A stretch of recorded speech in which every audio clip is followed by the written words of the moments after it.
Assalamu alaikum wa rahmatullahi ta'ala wa barakatu. Yan uwa ga ci gaban tarihin annabi Sulaiman alaihi salam.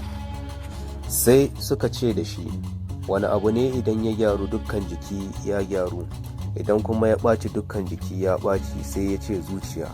Sai annabi Dauda alaihi salam ya tashi ya hau kan mumbari ya yi wa Allahu subhanahu wa ta'ala godiya, ya yi yabo a gare shi, sannan ya ce, Allahu subhanahu wa ta'ala ya umarce ni da in kalifantar muku da annabi Sulaiman alaihi salam.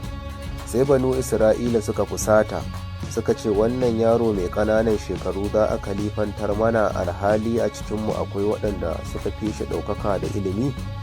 Sai annabi Dauda alaihi salam ya ji abin da suke faɗa, sai ya kirawo manya-manyansu ya ce da su, na ji abin da kuke faɗa, to amma kowa ya zo min da sandarsa, duk wadda sandarsa ta yi tsiro to shine zai zama khalifa a bayana. Sai suka ce sun yadda. Sai kowa ya je ya kawo sandarsa, sai annabi Dauda alaihi salam ya ce kowa ya rubuta sunansa a jikin sandar. Sai duk suka rubuta sunayensu. Sai annabi Sulaiman alaihi salam ya zo da sandarsa ya rubuta sunansa shi ma a jikinta.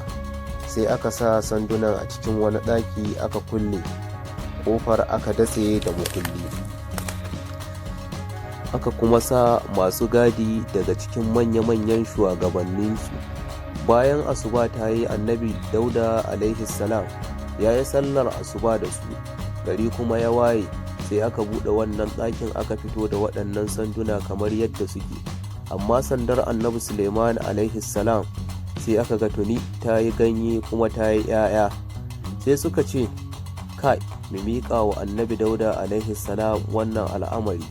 Da annabi Dauda alaihi salam ya ga haka, sai ya godiya ga Allahu subhanahu wa ta'ala, sai ya ɗora annabi Sulaiman alaihi salam a kusa da shi, sai ya ce da bani Isra'ila, wannan shine kalifan ku a bayana.